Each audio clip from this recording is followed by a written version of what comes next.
ఇప్పుడే జీ5 app download చేయండి. చూడండి మీ ఫేవరెట్ టీవీ షోస్ ఎప్పుడైనా ఎక్కడైనా. ఏమండి ఏమండి మీరైనా చెప్పండి. ఏమండి నన్ను బయటికి గెంటేస్తారంట. మీరు నన్ను బయటికి గెంటేస్తారా?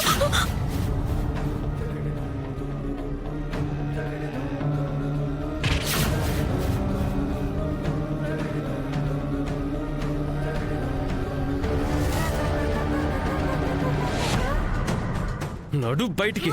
ఏమండి ఏమండి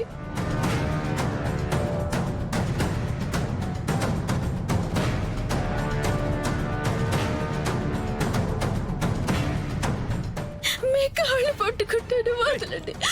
నాతో ప్రేమగా నటిస్తూ నాకెంత ద్రోహం చేసావో ఆలోచిస్తుంటేనే అర్థం అవుతుంది.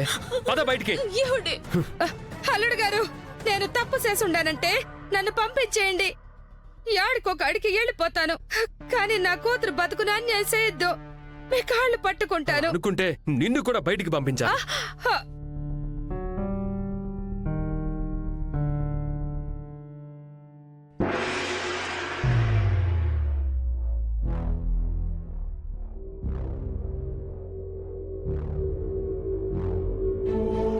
ఏంటన్నా ఆగిపోయా? అమ్మని ఇంట్లో నుంచి గెంటేయబోతే తనతో పాటు నేను బయటికి పోతాను కదా అని మీ మనసు కనిపించిందా? ఏంటన్నా నీ మనసులో కూడా అదే జరగాలని ఆశపడుతున్నావా? నాన్నా, నేనేదో నీ మూలంగానే అమ్మ జీవితం పాడైంది అని భ్రమపడి శరణ్య విషయంలో తప్పు చేశాను, ఒప్పుకుంటున్నాను.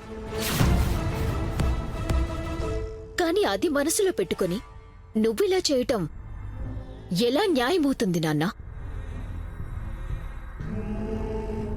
నీ మీద కోపంతో నేను అమ్మ చేసింది తప్పే కావచ్చు, కాని ఇప్పుడు అమ్మ మీద కోపంతో నా కాపురాన్ని కూల్చేయటం కరెక్ట్ ఎలా అవుతుంది నాన్నా? అది కూడా పాపమే కదా. కనీసం ఆ ఒక్క తప్పుని కూడా మీరు ప్రేమతో క్షమించలేరా నాన్నా?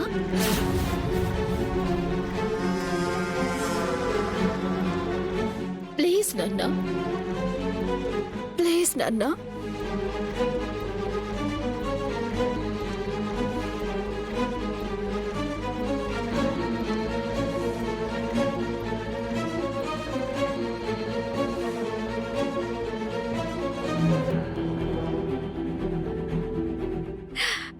ఏందమ్మే ఎట్టంటి సీన్ని అట్ట ఎట్ట తిప్పేసినావు?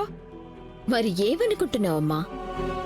ఎవ్వర్ని ఎక్కడ ఏ పాయింట్లో కొడితే పాన్ అవుతుందో అదే పాయింట్లో కొట్టాలి. నేను ఈ పాయింట్లో మహాముదుర్ని. మా ఎమ్మి సూపరు.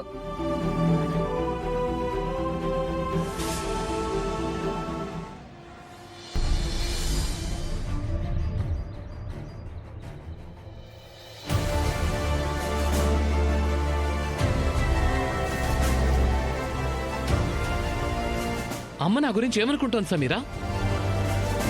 ఇష్టం లేని పెళ్లి చేసి నరకంలోకి తోసేసింది. ఆ దరిద్రం చాలదన్నట్టు ఇప్పుడు దానితో హనీమూన్ ప్లాన్ అంట.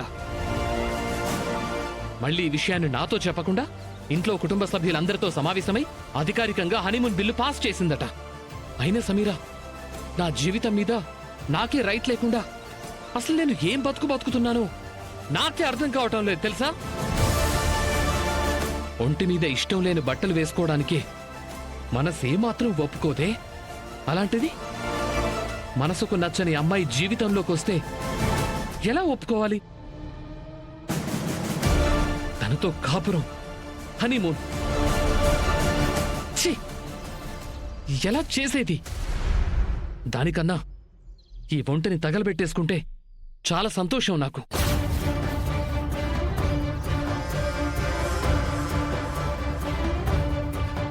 Darshan, please cool. దయచేసి నువ్వు మీ అమ్మగారి మాట విను.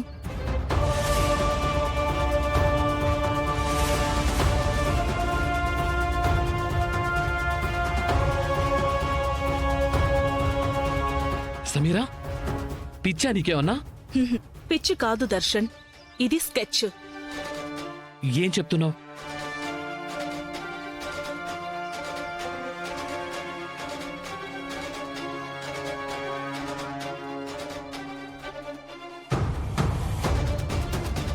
ఎస్ సమీరా,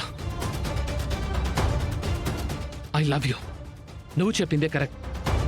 ఇలా చేస్తేనే గాని ఈ సమస్యకు సరైన సమాధానం నాకు దొరకదు. సో నువ్వు తనని తీసుకొని హనీమూన్కి స్టార్ట్ అవ్వు. ఓకే సమీరా.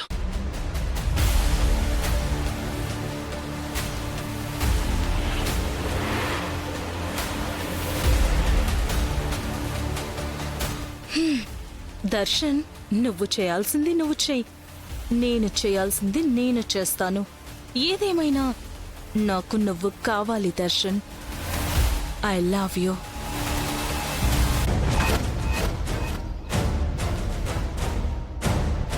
నేనేదో నీ మూలంగానే అమ్మ జీవితం పాడైంది అని భ్రమపడి శరణ్య విషయంలో తప్పు చేశాను. ఇప్పుడు అమ్మ మీద కోపంతో నా కాపురాన్ని కూల్చేయటం కరెక్ట్ ఎలా అవుతుంది నాన్న?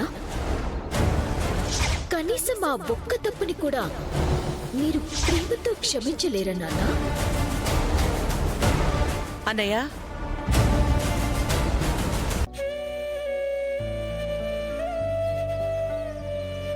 ఏంటన్నయ్యా ఇంటి దాకా వచ్చి లోపలికి రాకుండానే తిరిగి వెళ్ళిపోతున్నావు? ఈ ఇంట్లో కాంచన ఉండకూడదు. తనుంటే నా కూతురు కాపురానికే కాదు, ఈ కుటుంబానికే తీరని నష్టమని తీసుకెళ్ళిపోవడానికొచ్చానమ్మా.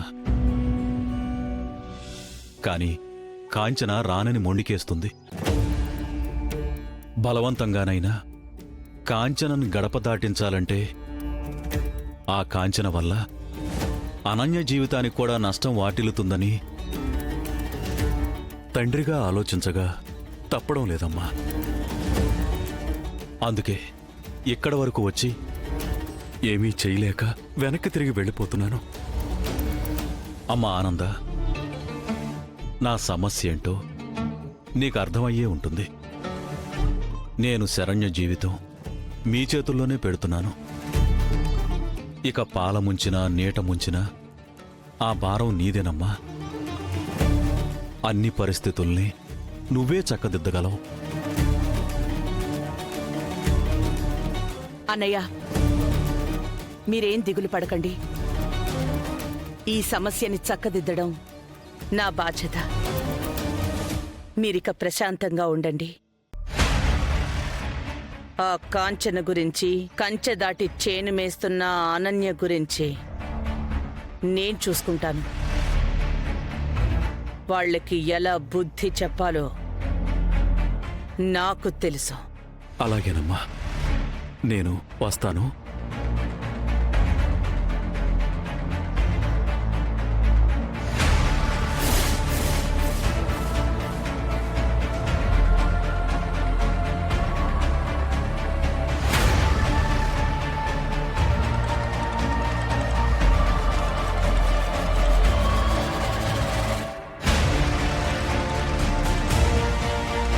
ఈ నంబర్ ఎవరిది?